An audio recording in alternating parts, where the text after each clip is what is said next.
우리가 살아가는 데 있어서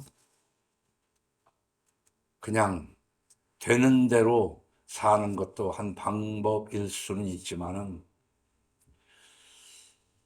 하루하루를 걸음걸음을 어떤 기준에 맞추어서 갈 것이냐 하면서 그 기준 안에서 살려고 할 필요가 있다. 우리가 지난주에 살펴본 것처럼 이미 다 아는 것이지만은 저 중동의 작은 나라 이스라엘 사람들은 하나님을 믿되 그 하나님을 성경을 기준으로 해서 하나님을 믿습니다. 그런데 그 사람들의 하나님에 대한 기준은 우리가 구약이라고 하는 이 성경만을 하나님의 말씀으로 인정하고 있는 것입니다. 그렇다면 우리는 그 사람들은 구약만이 하나님의 말씀이라는 얘기는 우리가 귀가 따갑게 들어봤지만 구약에 있는 내용의 핵심이 무엇이냐 하면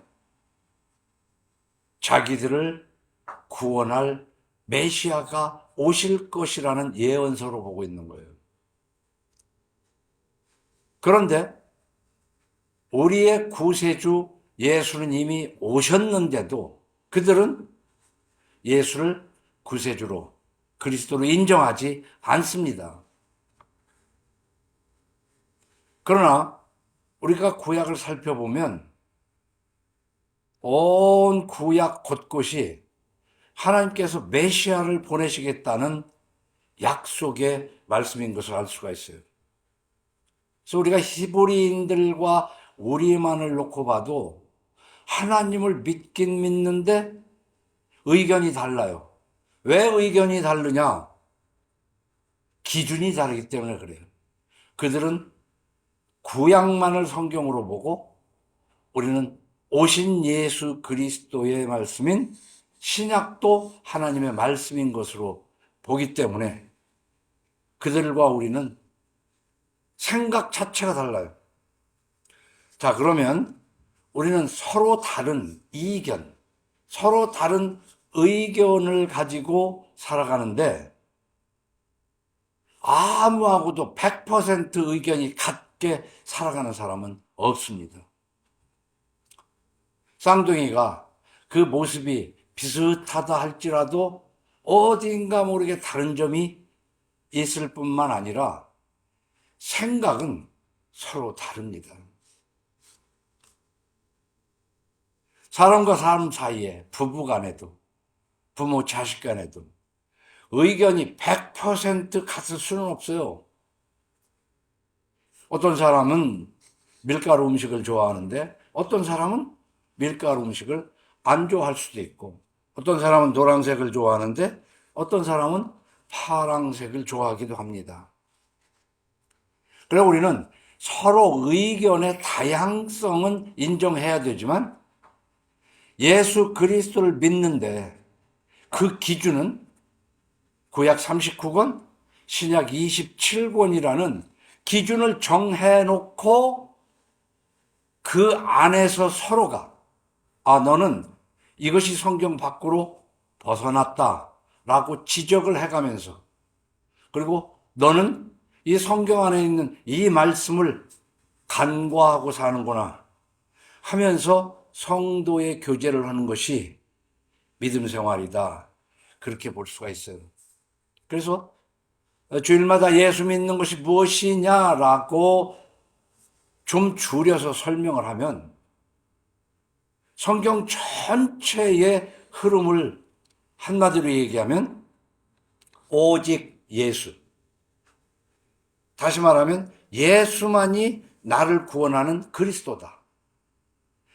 오직 예수 그리스도일 뿐만 아니라 그 예수 그리스도가 날 위해 십자가에 죽으시고 부활 승천하셔서 다시 오실 것이라는 재림을 소망하면서 사는 것이 예수 믿는 것이다라고 설명할 수 있습니다.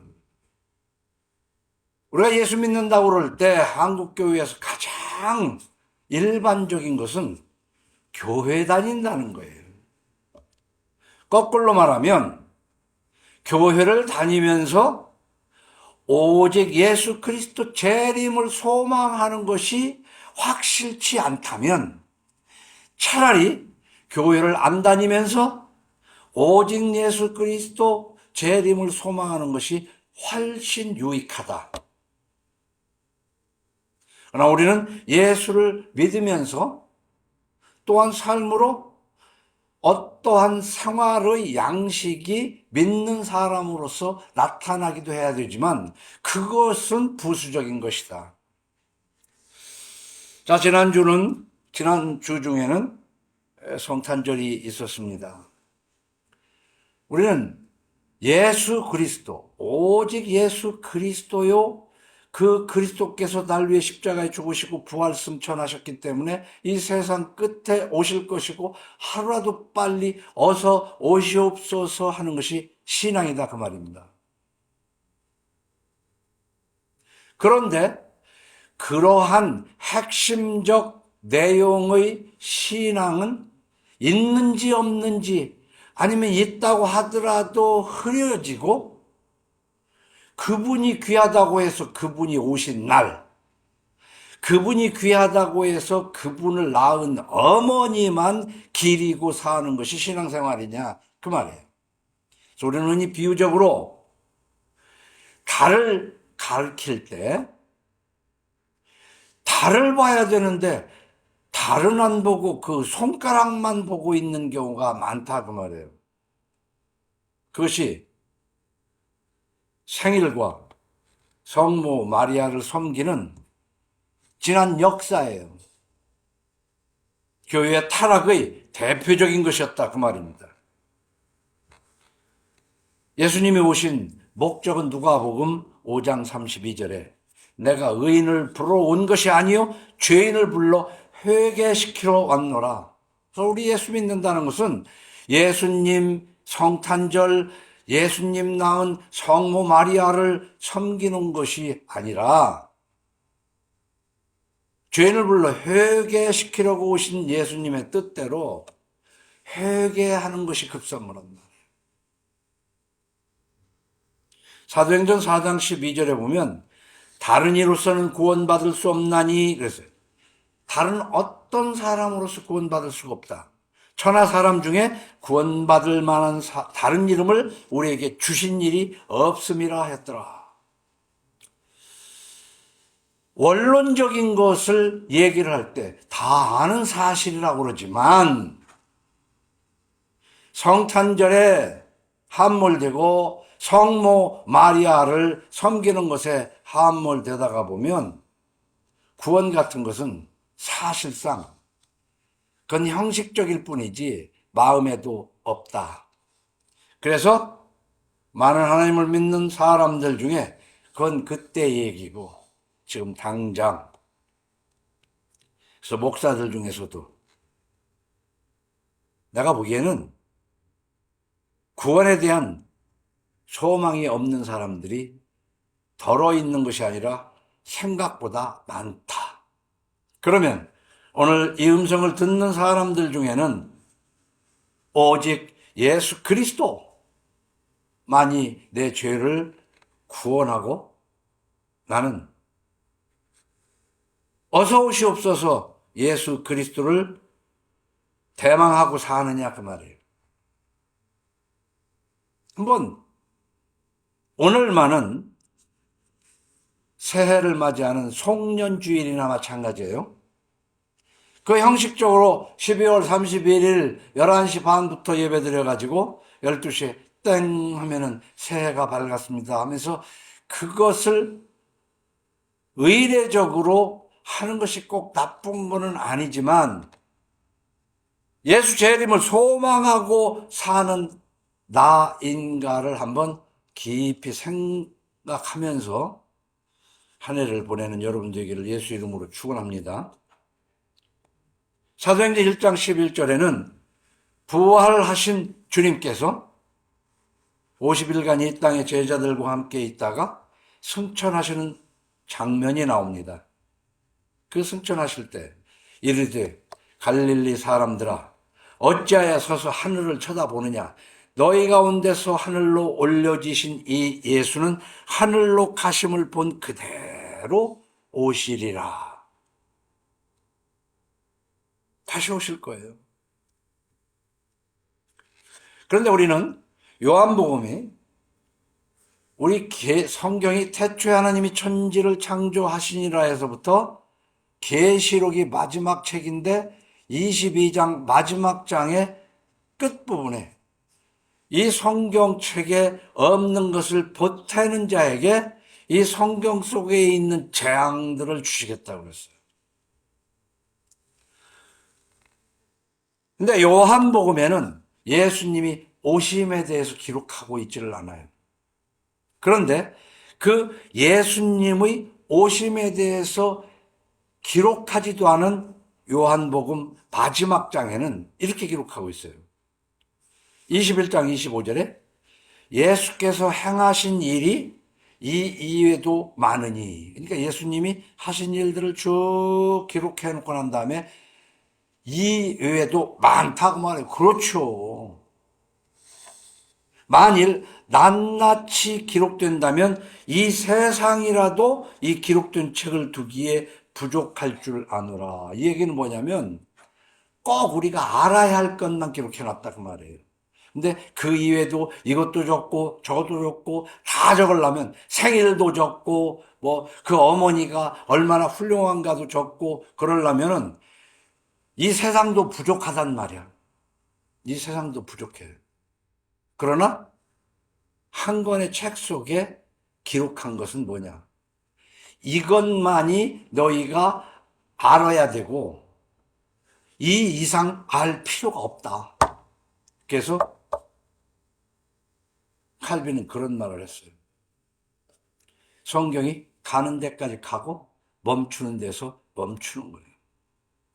근데 우리는 하나님을 믿으면서 하나님을 더 잘 알기 위해서인지라는 그 동기를 좋게 본다고 하더라도 더 중요한 것은 간과해버리고 덜 중요한 것에 꽹가를 치고 야단 법석을 하고 있다라고 나는 판단을 합니다. 우리 이제 이사야서를 쭉 읽어가는 데 있어서 이스라엘 백성들이 지금 당장 급선무는 뭐예요? 바벨론에서 노예 생활을 하니까 거기에서 풀어나는 거예요. 그래서 하나님께서 해방시켜준다는 예언을 지금 기록하고 있는 겁니다. 그래서 우리 삶에도요, 빚쟁이는 빚에서 벗어나는 거예요.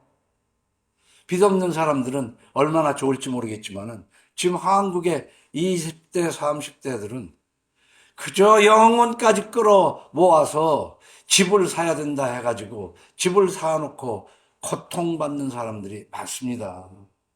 꼭 20, 30대가 아니라고 할지라도 빚에 시달리는 사람, 질병에 시달리는 사람, 그 이외에도 생활비에 시달리는 사람, 물에 빠진 듯 지금 당장 이 문제에서 해결돼야 될 거, 그거 하나님이 여시면 닫을 자가 없고 하나님이 닫으시면 열 자가 없는 것처럼 하나님이 해결하시지 않으면 안 되는 겁니다. 그래서 이 바벨론 포로에서 지금 하나님이 해방을 시켜주시는데 그것이 절실한 문제지만 그보다 더 중요한 것은 아침 안개같이 잠시 보이다 말 인생, 풀배 맺힌 이슬처럼 곧 떨어져 버릴 이 인생 뒤편에 있는 구원, 영생을 우리는 얻어야 된다 그 말이에요. 그것이 인생의 궁극적 가치예요. 그런데 꼭 그렇다고만은 아닐 수도 있지만은 너, 나 할 거 없이 우리의 궁극적 가치는 돈으로 되어버렸어요. 그래서 돈 때문에 그렇게 돈 때문에 부지런하고 돈 때문에 그렇게 열심히 사는 거예요. 하나님께서도 너희가 먹고 입을 것이 있어야 하는 것을 안다 그랬어요. 나도 안다. 공중에 나는 새도 알아서 내가 먹인다. 근데 너희들은 어째 그 먹을 것만 찾느냐? 우리는 저 높은 새하늘과 새 땅만 소망하면서 이 땅에서 아무것도 안 하고 놀고 먹으려고 해서도 안 됩니다. 그래서 일하기 싫어하거든 먹지도 말게 하라고 그랬어요. 그런데 일하지 않고 먹으려고 하는 것도 잘못이지만은 그저 모으기에 전전긍긍하면서 인생을 다 허비해버리는 사람들이 너무 많다. 그런 중에서도 하나님을 믿는다 하면서 하나님의 도움을 받아가지고 뭔가를 해결하고자 하는, 그렇습니다. 하나님이 오시면 닫을 자가 없어요. 닫으면 열 자가 없어요. 하나님이 주셔야 됩니다. 그럼에도 불구하고 그 하나님에게 구하는 것이 미신적이고 무속적인, 하나님의 뜻은 모르고 그렇게 구하는 것이 기독교인 걸로 착각하고 있는 사람들이 너무나도 많다. 그래 오늘 본문이 오실 메시아에 대해서, 하나님의 종에 대해서 기록한 것이지만 이미 읽은 42장 1절에 9절에서도 여호와의 종의 노래가 있고, 오늘 본문과 그리고 한 장만 넘기면 다음 장 50장 4절로 9절에서, 그리고 뒤에 52장 13절에서부터 한 장 더 넘어가 53장 13절까지는 오실 메시아 하나님의 종에 대해서 기록하고 있는 거예요. 이걸 껐딱 잘못해가지고 이사야 같은 선지자로 착각하면 안 됩니다. 그래서 우리는 성경 전체를 통해서 오실 메시아, 하나님께서 너희들을 구원할 구원자를 보내겠다는 예언과 함께 그 예언이 성취된 오신 예수 그리스도를 기록한 거예요. 그리고 세상 끝날 다시 오실 예수 그리스도를 기록했단 말이에요. 그러니까 성경 전체를 중에서 한마디로 표현하면 메시아. 그걸 셋으로 나누면 오실 메시아, 이미 오신 예수 그리스도, 다시 오실 예수 그리스도다, 그 말입니다. 그래서 오늘 제목을 오직 예수 그리스도 재림을 소망하는 것이, 이것이 우리 신앙의 본질이에요. 여기서 더 설명을 하자면 예수 말고는 우리에게 구원자는 없다. 그런데 세계에서 가장 큰 교회를 이루었다는 목사들도 어디에 가서 얘기를 할 때 예수 이외에도 구원이 있다고 얘기하는 소리를 내 귀로 들었어요. 성경에 어긋난 말을 가르치더라도 목적은 뭐예요? 사람 많이 모이면 되는 거예요.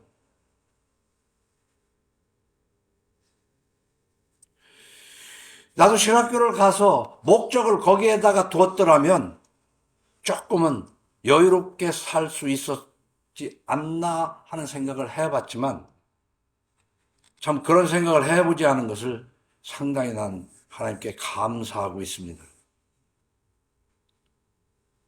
그래서 성경을 보면요, 태초에 하나님이 천지를 창조하셨지만 하나님이 만드신 그 인간들이 하나님의 말씀을 어겼잖아요.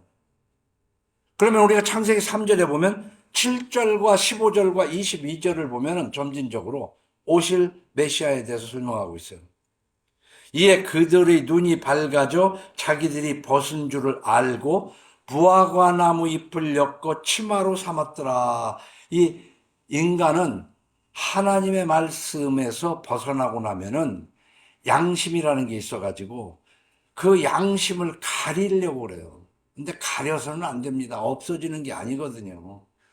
그렇기 때문에 오죽지 않은 잎을 엮어 치마를 했더라 그 말이에요. 그런데 15절에서 보면 뱀에게 하나님이 저주하시는 말씀이 있어요. 내가 너로, 여기 이 너가 뱀입니다. 사탄입니다.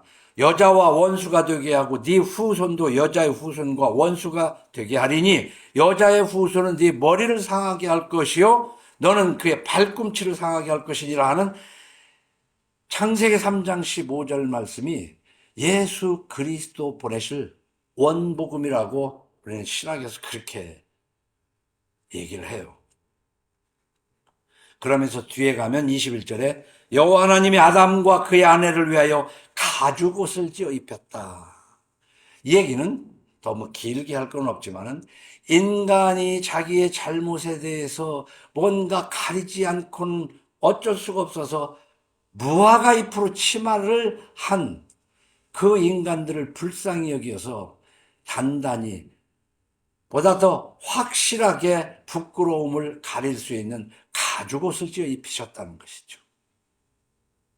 그러나 이 가죽옷은 우리가 구약에서 하나님 앞에 번제를 드리는 어린 양의 가죽입니다. 그러니까 우리가 구약에서 제사 지낼 때는 그냥 양이나 한 마리 태우면 끝나는 것 같아도 이 양을 죽여서 피를 흘리고 가죽을 벗기고 내장을 쓸어내고 팔다리를 자르고 그러고 불에 태우는 것은 지금 형벌을 받는 거예요. 무슨 형벌을 받아요? 내가 받아야 할 형벌을 내가 기르는 짐승을 가지고 하나님 앞에 내가 죽으면 하나님과의 관계가 끝나니까 나는 살고 이 어린 양을 찢고 태우는 것이 제사예요. 그런데 그들은 그냥 제사의 일부 양 한 마리 갖다 바치는 걸로 끝나고 삶을 교정을 안 하는 거예요. 근데 우리는 양 한 마리는 고사하고 예수님이 어린 양으로 내 대신 죽으셨다는 말만 하고 삶을 교정하지 않아요. 그럼 하나님과의 관계가 성립이 됩니까? 안 되지. 그래, 이 창세기에 잎을 엮어 치마로 한 것을 가죽옷으로 어린 양 속죄양으로 구원하겠다는 하나님의 메시지가 이 창세기 3장에서부터 있다 이 말이에요. 그렇기 때문에 오늘 말씀 1절에 섬들어 49장 1절 섬들어 내게 들으라 할 때 이사야가 하는 말인가? 아니면 누가 하는 말인가? 아직 오시지도 않은 메시아께서 하시는 말씀이에요. 뒤에 5절로 7절 봐요. 이제 여호와께서 말씀하시나니 그는 태에서부터 나를 그의 종으로 지으신 이시요 야곱을 그에게로 돌아오게 하시는 이시니. 그래서 우리가 종, 하나님의 종 그러면 되게 선지자나 요즘 시대는 목사들이 내가 하나님의 종이라고 그러는데 여기에서 말하는 것은 예수 그리스도를 말합니다. 태에서부터 나를 부르셨다는 거예요. 그래서 이제 구약 성경을 넘어 오신 예수님에 대해서 마태복음과 누가복음에서는 예수님의 출생을 기록합니다. 그러나 마가복음과 요한복음은 예수님의 출생에 대해서 아예 기록을 하질 않아요. 근데 마태복음에 보면 예수 그리스도의 나심은 이러하니라 그래서 이러하니라 하면서 자세하게 보다 기록되어 있어요. 그의 어머니 마리아가 요셉과 약혼하고 동거하기 전에 성령으로 잉태된 것이 나타났더니 우리가 사도신경을 외울 때 성서를 근거로 해서 그것을 이렇게 요약한 것이기 때문에 사도신경 그대로 성경에 없다고 해서 사도신경을 배격하는 그런 무리들도 있어요. 심정은 이해가 되나 사도신경의 내용은 성경에 있는 내용입니다.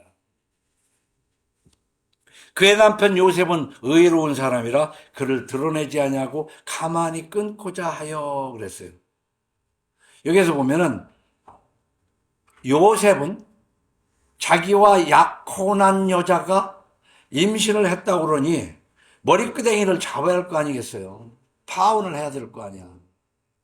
그런데 하나님 앞에 의로운 사람이라 조용히 말없이 그 여자를 부끄럼 주지 않고 그냥 갈라서려고 그런 말이에요. 가만히 끊고자 하여 이 일을 생각할 때에 주의 사자가 현몽하여 이르되 다윗의 자손 요셉아 내 아내 마리아 데려오기를 무서워하지 말라. 그에게 잉태된 자는 성령으로 된 것이라. 성령으로 된 것이라. 이 얘기는 창조주 여호와께서 하신 것이라 그 말이에요. 내 아내 마리아 데려오기를 무서워하지 말라. 성령으로 된 것이라 하고 아들을 낳으리니 이름을 예수라 하라. 이는 그가 자기 백성을 그들의 죄에서 구원할 자이심이라. 그래서 이 마태복음 1장에 예수님의 오심의 과정과 하나님의 뜻과 그 목적이 다 기록되어 있어요. 이게 창세기 3장에서 벌써 예언했던, 그리고 곳곳에서, 성경 곳곳에서 우리가 읽어가는 이사야에서 예언했던 예수님이 오시는 것을. 그래서 오늘은 송년주일이나 마찬가지지만은 늘 몇 년 전부터, 저도 30년 전, 20년 전에는 성탄절을 지냈잖아요. 그런데 은퇴하고서부터 이거 성탄절은 아니다. 오히려 성탄절을 지키는 것이 죄악이다. 라는 그런 믿음이 와요. 그런데도 불구하고 많은 사람들은 달을 보기보다는 달을 가리키는 손가락에만 전전긍긍하면서 그것이 믿음이라고 착각하고 있다. 그런데 마태복음에서는 이 요셉이, 다시 말하면 예수님이 메시아가 오시는 과정 속에서 한 남자 요셉이 아주 곤란에 빠진 거예요. 하나님이 뜻을 이루시고자 할 때는 어떤 인간이 고생을 하게 되어 있습니다. 그래서 하나님의 도구가 되는 거예요. 그런데 이 요셉만 그런 것이 아니라 누가복음에서 마리아가 이르되, 이제 잉태되고 난 다음에 그게 천사의 고지를 받아가지고 하나님이 하신 일이라고, 성령으로 잉태된 것이라고, 네 뱃속에 아이가 있다. 그러나 남자도 조용히 끊으려고 하는 의로운 사람이었지만 마리아도 이거 참 큰일이에요. 그 당시는 처녀가 애를 배면 돌로 쳐서 죽이는 시대입니다. 그럼에도 불구하고 마리아가 이르되 주의 여종이오니 말씀대로 내게 이루어지이다. 우리가 오늘 이걸 좀 짚고 넘어갈 게, 성탄절이다 그러고 루돌프 사서 어쩌고 카드나 보내고 뭐 촛불이나 밝히고 그런 짓을 하는 게 아니라 하나님이 뜻을 이루기 위해서 나에게 엄청난 손해를 끼칠 때 그걸 내가 감수하겠냐 말이야. 응? 그걸 한번 생각을 해봐야 돼요. 이 요셉처럼, 마리아처럼. 그런데 우리는 그런 걸 감수하기보다는 이 마리아를 기리고 오신 날 생일을 기리고 엉뚱한 짓을 하고 있는 것이 기독교인이냐 그 말이에요. 그러니까 하던 대로 하자, 원래대로 하자 그러니까 성탄절이 원래 있었던 걸로 생각하는데 이 원래에 대해서 여러분에게 설명한 것이 그거 아니에요. 논마직이라도 가지고 있는 사람이 어려서부터 볼 때 아버지가 거기서 농사짓고 할아버지가 농사짓는 걸 봐왔기 때문에 이 땅은 원래 우리 거라고 하는데 할아버지 그 이제는 딴 사람 거였다고. 어? 근데 원래 우리 거라고 생각을 하는 거야. 좀 우리 머리를 조금 열어놓고 생각을 하자 그 말입니다.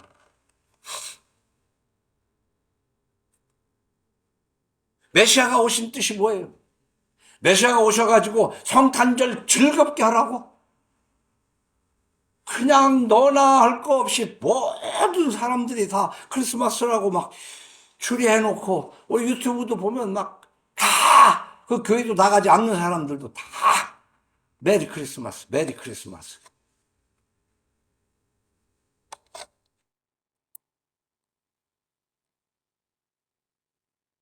요셉과 마리아를 깊이 묵상해야 돼요. 엄청난 손해가 지금 자기 앞에 오는 거예요.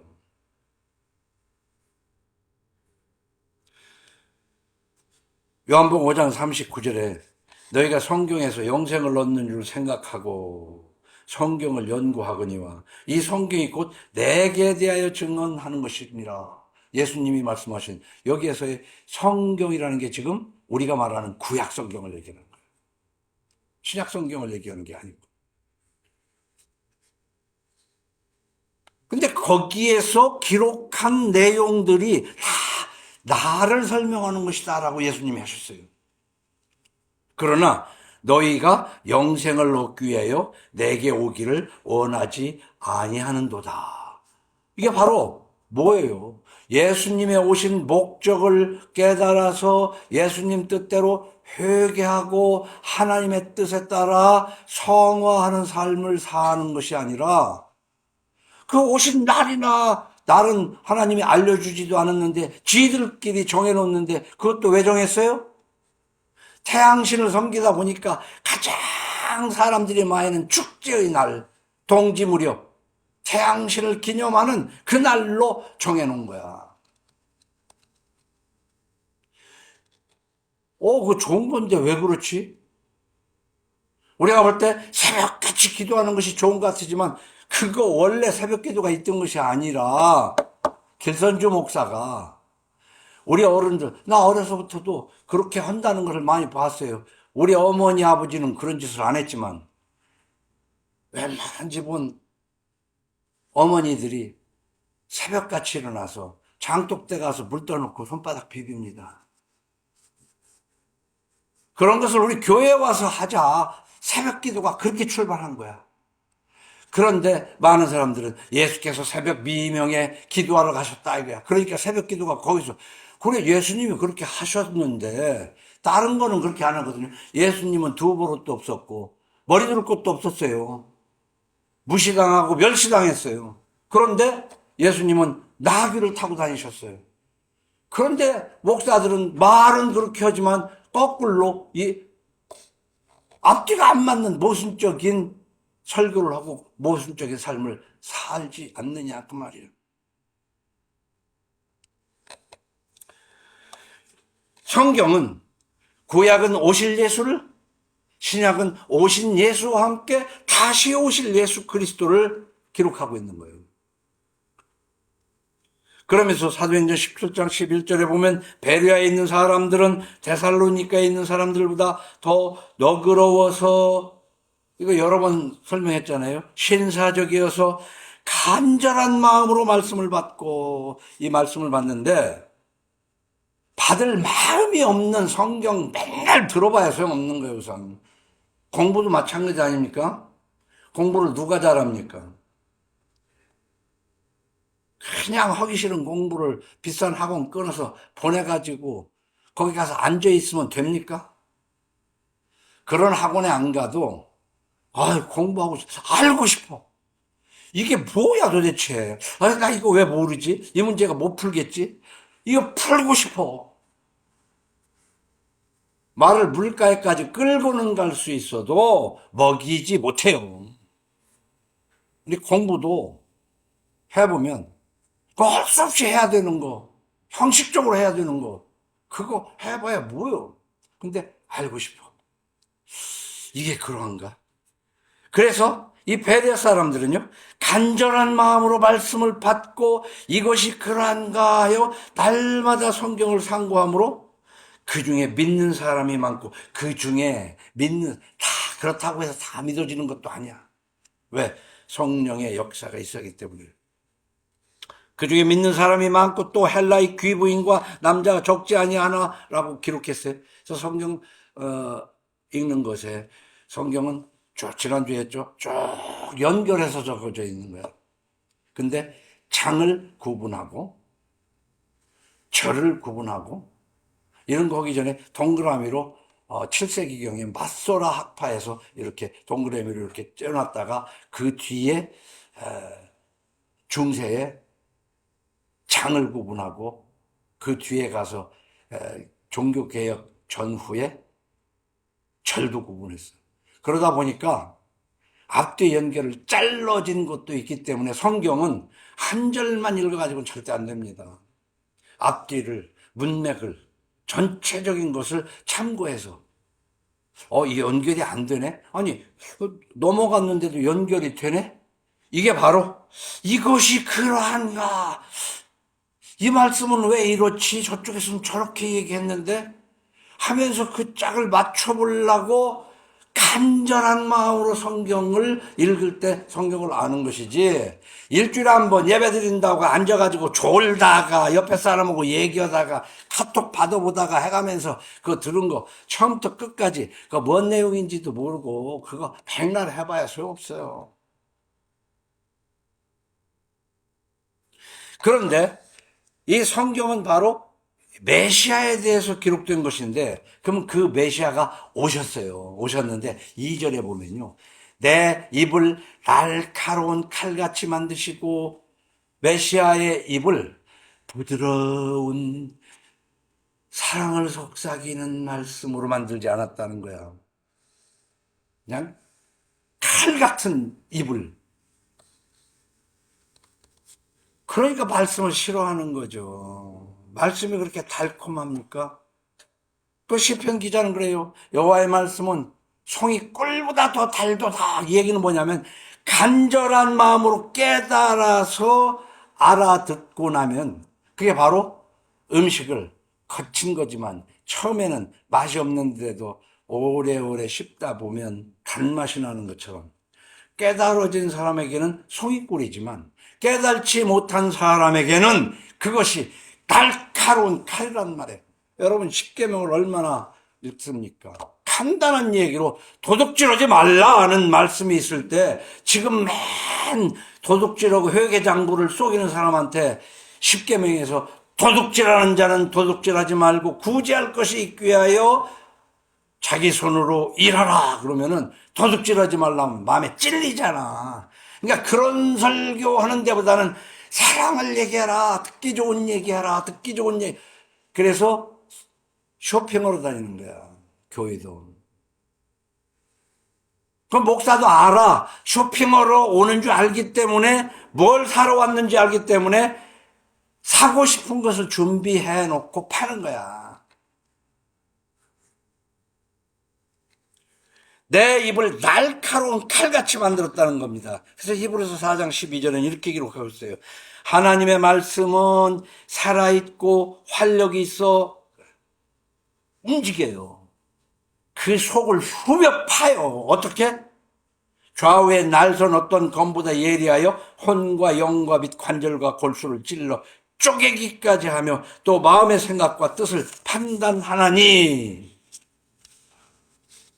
근데 하나님의 말씀을 들으면 맨날 단 것만 놀라는 거죠. 그래서 우리 한국교회뿐만 아니라 세계가 다 성경도 단물만 내려고 그러고, 실제 몸에 살아가기 위해서 필요한 음식도 전부 단맛을 내는 거야. 이젠 단맛을 안 내면 팔아먹을 수가 없어요. 설교도 단맛을 안 내면은 팔아먹을 수가 없어요.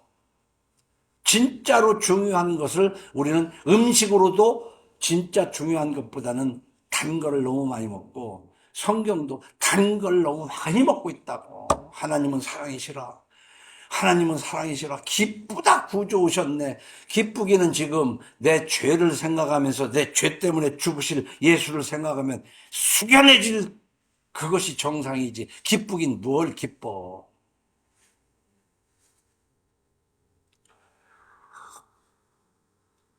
그런데 메시아는, 예수는 우리가 아는 그 예수, 지금 이 이사야서 얘기하는 것은 오실 메시아이기 때문에 이미 오신 그분이 누구냐는 그 정체를 알아야 돼요.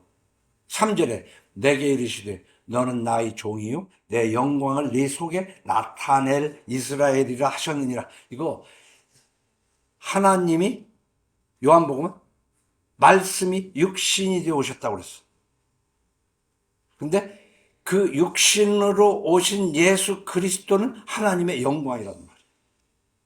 그러니까 하나님의 영광이면 우리가 생각할 때는 어마무시하게 번쩍번쩍 금으로 만들어주고 막 좋은 것 같은데, 저 한쪽 구퉁이에 그 목수의 아들로 뭐 이제 시원찮.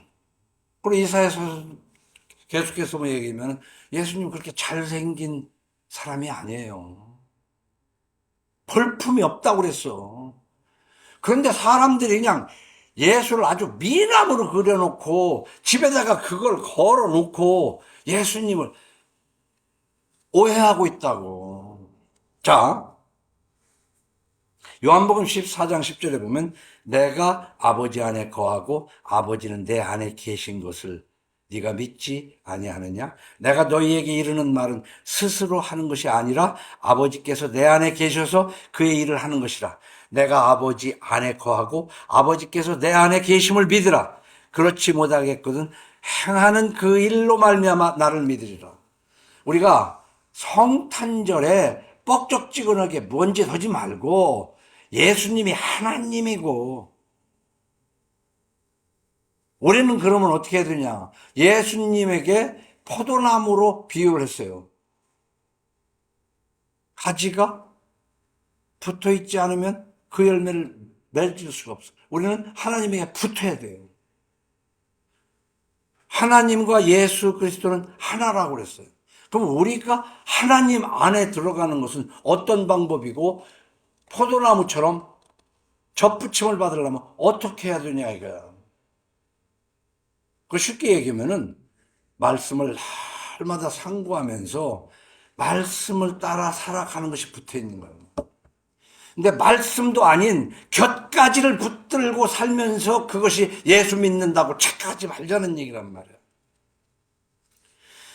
그렇지 못하기 때문에 하나님도 탄식해요.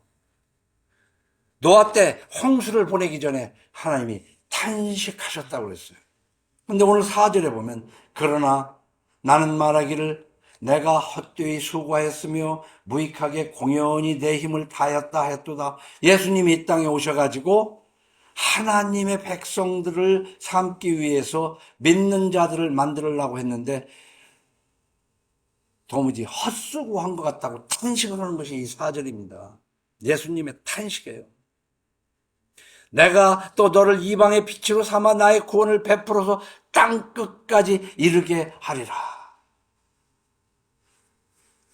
그러려고 그러는데 그런 빛과 소금으로 살아가지를 못하는 거지. 생일과 그 어머니와 같은 손가락을 바라보는 신앙으로 기독교라고 하고 있다 이 말이야. 마태복음 23장 37절에도 예루살렘아 예루살렘아 선지자들을 죽이고, 이 선지자들을 죽이는 게 뭐예요? 오실 메시아, 오신 메시아, 다시 오실 메시아를 전하는 자가 선지자예요. 응? 근데 선지자들을 죽여, 싫어해, 미워해. 그리고 네게 파송된 자들을 돌로 치는 자요. 돌로 치는 자요. 옛날부터 성서 예수님이 부활하신 이후에 지금까지 정말로 하나님의 말씀을 전하는 자들은요 대접 못 받습니다. 그리고 이렇게 뭐 교회를 크게 이루지 못해요. 그것 알아야 됩니다. 그러면 교회를 크게 못 이루면 훌륭한 사람이냐? 그 여기 성립되는 건 아니야. 그러나 성경 어디를 보고 역사 어디를 봐도 정말 하나님의 그 날카로운 말씀을 전하는 거기에 사람이 보일 수가 없는 거예요. 그러나 하나님의 선택된 자는 그 앞에 가서 그 날카로운 칼로 자기를 해부하고 새로운 피조물로 변해 갑니다.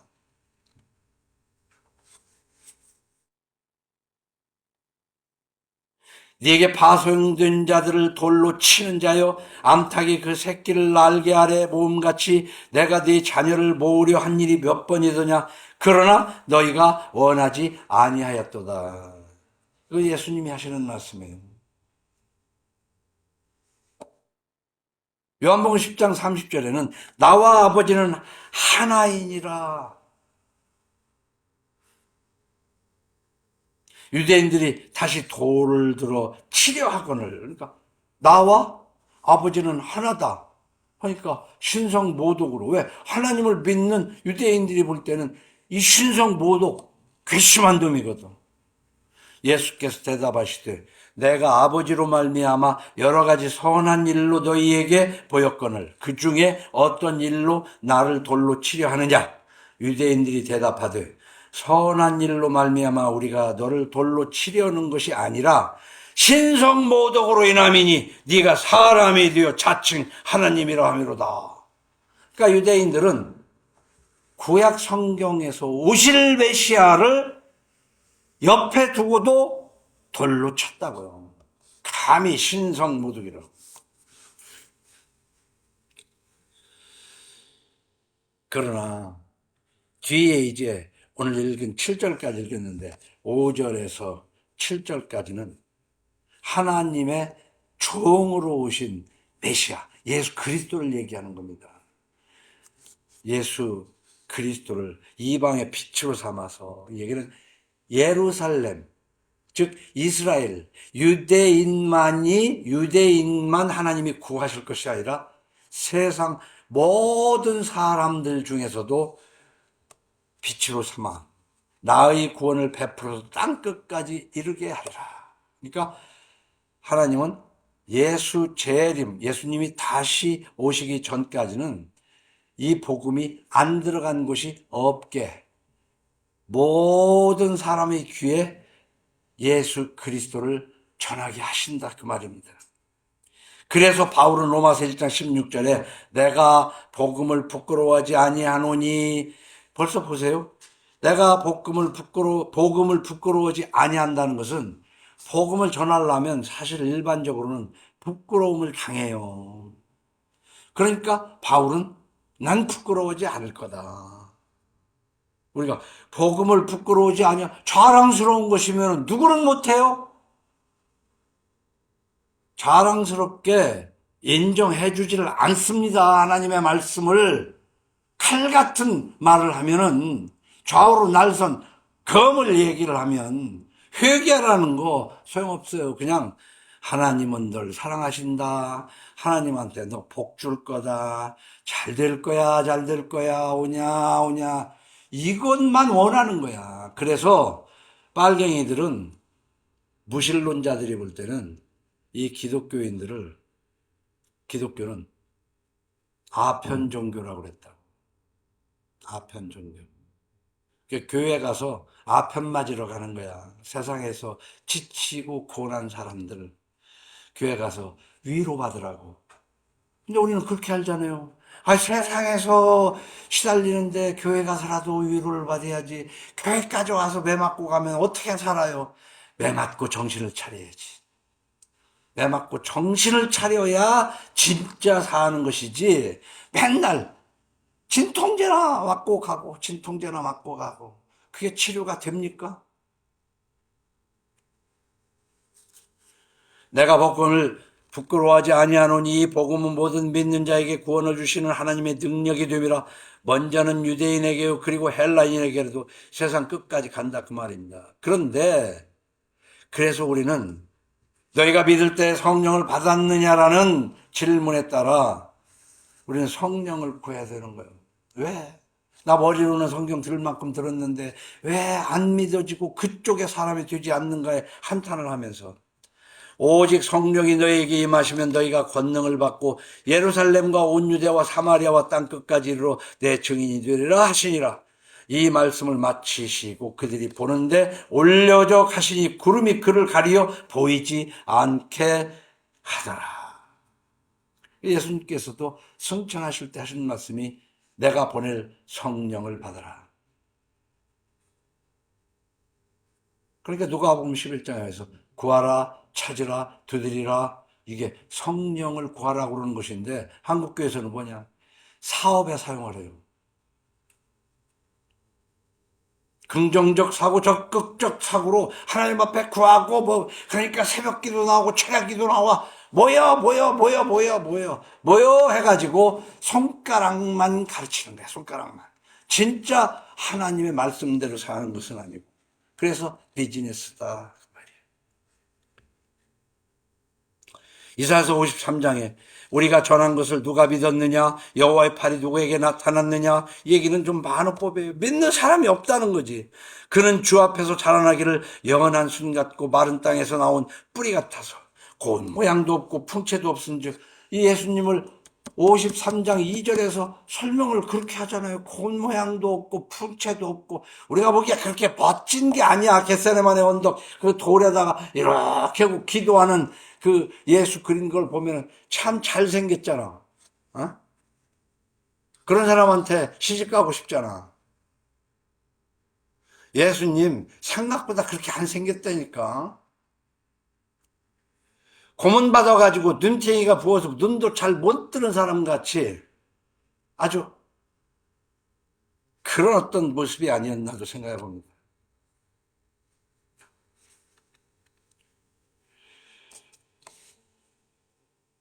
마른 땅에서 나온 뿌리 같아서 고운 모양도 없고 풍채도 없은즉 우리가 보기 흠모할 만한 아름다운 것이 없다. 흠모할 만한 것이 없더라. 그는 멸시를 받아 사람들에게 버림받았으며 무시당했다고요. 간고를 많이 겪었으며 질고를 아는 자라. 마치 사람들이 그에게서 얼굴을 가리는 것 같이 멸시를 당하였고 우리도 그를 귀히 여기지 아니하였도다. 그는 실로 우리의 질고를 지고 우리의 슬픔을 당하였거늘 우리는 생각하기를 그는 징벌을 받아 하나님께 맞으며 고난을 당한다 했노라. 그러니까 십자가에 매달릴 때도 뭔 죄 때문에 그러냐. 네가 한번 그 자리에서 너를 구원해봐라. 놀리고 뭔 죄가 이렇게 많아서 저기 매달려 있어? 그러나 그것은 뭐라고 그랬어요? 그는 실로 우리의 질고를 지고 우리의 슬픔을 당하였거늘 우리가 당해야 할 것을 당했다 그 말이에요. 그 고난을 받으려고 오신 분 앞에 깡총깡총 뛰고 뭐 루돌프 사슴놀이 하고 싶어? 우리 문화가 기독교 문화가 그렇게 돼 왔으니까 그것도 그냥 그렇게라도 해야 절에 가서 목탁 두들기보다는 나을 것 같은 생각이지만 사실은 그 흉악한 짓거리를 해왔다. 아주 어려서부터. 그래서 오래전에도 얘기했지만은 우리 성결교회의 사부라고는 이명직 교수 그 학장이었던 그분이 저 활처에도 찾아보면 있다고 내가 설교할 때 얘기했잖아요. 그게 나 주일학교 다닐 때더라고 횟수를 맞춰보니까. 난 열심히 크리스마스 전날 막 대사회 오느라고 목이 쇠가지고 막 해서 연극을 하고 동방박사 어쩌고 저쩌고 하는 그런 연극 그거 하지 마라. 하여튼 주변에도 써 있었어요. 그래도 목사들이 들어요? 그렇게 해야 사람이 모이는데? 어?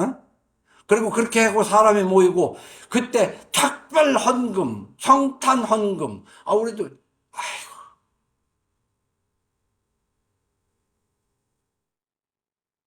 그가 찔림은 우리의 허물 때문이요 그가 상함은 우리의 죄악 때문이라. 그가 징계를 받음으로 우리는 평화를 누리고 그가 채찍에 맞음으로 우리는 나음을 받았도다. 우리는 다 양 같아서 그릇 향하여 각기 제 길로 갔거늘 여호와께서는 우리 모두의 죄악을 그에게 담당시켰도다. 멸시와 미움을 받는 자 예수 그리스도와 그 말씀을 전하는 선지자들이 바로 멸시와 근데 요즘 목사들이 얼마나 대접을 잘 받아요. 어? 대접을 잘 받다 못해 황제처럼 살잖아.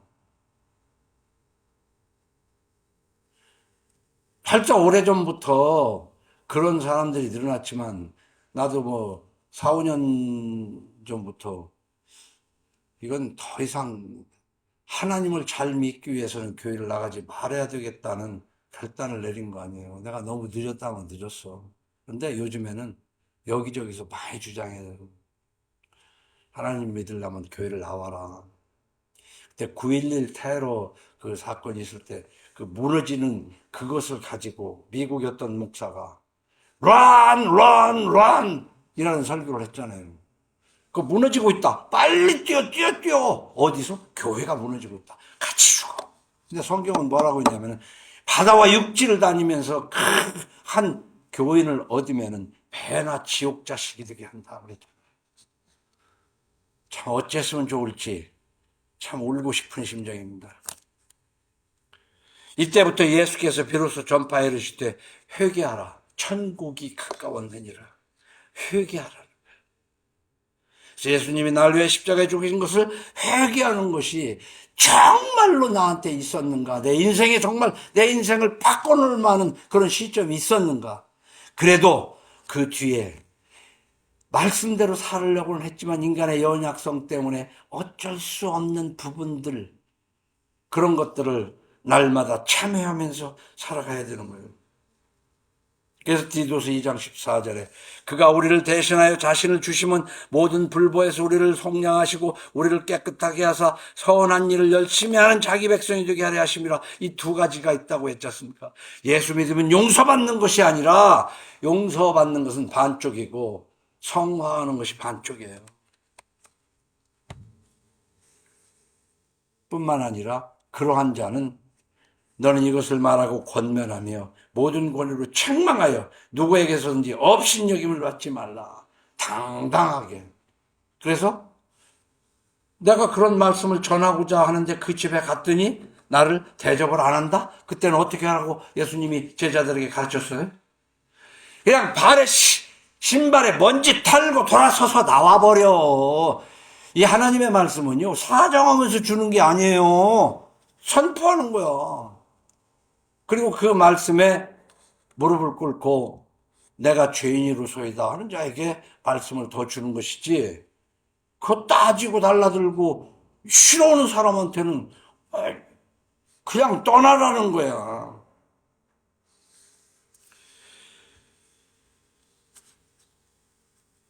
달보다는 달을 가리키는 손가락을 보듯이 우리 예수 그리스도께서 오신 목적을 보고 살아가는 것이 아니라 예수님이 오신 날이나 기리고 예수님을 낳아준 성모 마리아나 기리는 것이 구약이었는데 왜 개신교는 성모 마리아는 안 섬기면서 성탄절은 그렇게 뻑적지근하게 하냐 이 말이에요.